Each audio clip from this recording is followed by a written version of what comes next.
Tennessee, Democrat, member of Congress, Steve Cohen. Florida, Republican, member of Congress, Mike Haridopolos. And I am going to unite you guys, okay? Here's how I'm going to unite, okay? By saying this. Is this situation proof that Congress just sucks at its job? And why do you suck at your jobs so suckily that we find ourselves in this situation? I go to you first, Mr. Cohen. Well, first, I'm going to say I'm better than you are in bringing us together.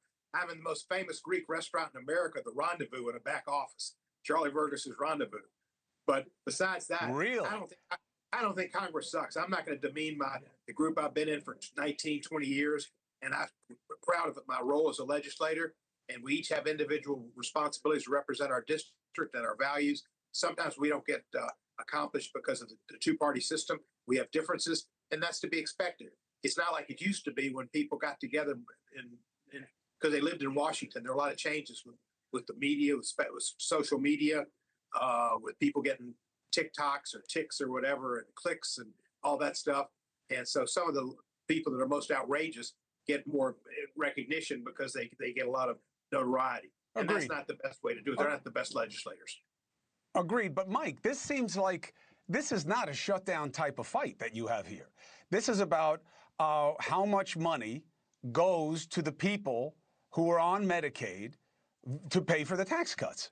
And there's got to be a deal here, you know? And why does it have to be about illegals and trans? That's not what it's about. It's about how much money, who's going to pay for the tax cuts. Why not just make the deal instead of all of this? Well, first of all, thanks for having me on again, Chris. Great to see you again, and great to see my friend from Tennessee as well. I think what's important here is that we have the opportunity to do what's called the clean CR. During the Biden administration, 13 times Democrats said, let's do a clean CR, and they wanted to move forward. Let's do the same thing. We're getting closer to get all 12 appropriation bills passed. We've actually passed them out of each one of the committees in the House of Representatives. We're saying we have a clean CR, keep funding as is, and let's keep the government open. And one of the reasons I really want to get into is not into the illegal alien issue is this. We're on a pretty good move right now economically. You just saw the numbers, 3.8% increase in our economy. It's a good sign. We see interest rates finally coming down. We see stability finally, of course, on inflation. These are all good signs. We have a record stock market. Most people have 401ks now. They're good. Let's just work together. Let's keep the government open at least another 7 weeks and see if we can hammer out one of these deals instead of playing chicken. I could not agree with you more, Chris. And that's why in the House of Representatives, we passed the bill last week to say we're going to keep the government open for at least 7 weeks. Nothing changes. We keep the current budget in place. So a clean CR for you guys at home. It's a continuing resolution. It means we can't pass a full budget. So we're just going to keep it the way it was the last time we passed one, which was also a CR, and let's not make any adjustments. The problem is, Steve, you guys believe adjustments have to be made so there's not an inequitable situation here about who pays for the tax cuts. But it does raise the question, why are you guys doing CRs in the first place? Why can't you just pass a budget like you're supposed to in the Constitution? Well, it's been a problem for quite a while. This year is the most serious ever. The last time the Democrats in the House, and I was with them, voted not to pass the budget that the Republicans proposed. But then Chuck Schumer said he was going to not be for shutting down the government, and he thought it was a mistake. And I backed Chuck on that. I'm in the House, he's in the Senate, but I thought it was the right thing to do. Well, we had the Republicans come and support President Trump's rescissions of $9 billion that we had passed together on foreign aid, on USAID, on public broadcasting. And those were issues that we were all agreed on. And we let Trump do it just out of nowhere. He comes, takes congressional action and repeals it. $9 billion. They'll do it again. And we've had enough of it. And Chuck Schumer's right to hold the Democrats in the Senate together. The Democrats in the House are supportive because we don't trust Trump, and we shouldn't. He's never shown himself to be trustworthy in the budget. He's taking every power he can from Congress, and Mike Johnson's letting him do it. So we are, if you're a Republican, you don't have any power, I think, because Trump's dictating it, but at least you're getting the things that you more or less agree with in. But if you're a Democrat, you're being totally shut out. And it's a disgrace to Thomas Jefferson and the people that James Madison, everybody had to do with the Constitution.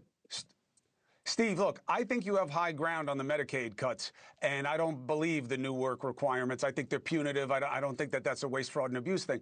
But do you think your party can take a shutdown that people will know came because really?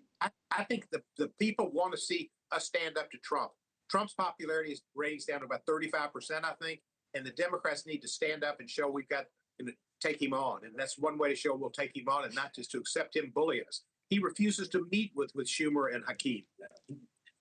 Every president met with the opposition leader in the past years. Trump's the first one not to do it. He's not the king. He doesn't realize he's not the king, but he's not the king, and we're not going to be vassals. Mike, do you think this comes to a shutdown? I'll give you the last word about what do you think determines it? Well, look, I don't want to shut down. This isn't about Trump. This is about the people of the United States of America. Keep the government open. Let's keep moving in the right direction. You have a group of extreme left-wingers who want to shut it down to stand up for Trump. Who gives a dark about that? What matters is smart policy. And we're having some good economic results here. People want to play politics with other people's lives. All a clean CR is very simple. As you described it well, Chris. It continues the path we're on now. And it's a lot to do with the old budget, by the way, the budget that the Biden folks passed. And finally, let me say one more thing, because I think the idea about the $7 billion, remember, that was a lot of the USAID. No one would have ever passed that USAID stuff had they actually seen where the money was going. We finally got the transparency in Washington. We saw the money was going to some, let's just say, nefarious places. And we said, we're going to rescind that spending. That's common sense. And so what we're doing now is also saying, let's take a few more weeks to work together, and maybe we can strike a deal. It doesn't do anyone any benefit to send people home who are going to be paid anyway when they open the government back up. It's common sense to just move forward and try to work together instead of playing this game of chicken, which I'm a new guy in Congress. I've not been there for 20 years. In Florida, we actually balance budgets. We need to do that more in Washington, D.C., and it's the reason I ran for Congress. Well, that's because your state and a lot of other states have laws that say you have to, or you can't go home. You guys don't have that. But you know, the president just said he may fire federal workers if there's a shutdown. And if he does that, there's a price tag on this move. Thank you for watching. Subscribe below and download our NewsNation app right now on your phone, and you will get fact-based, unbiased news for all Americans.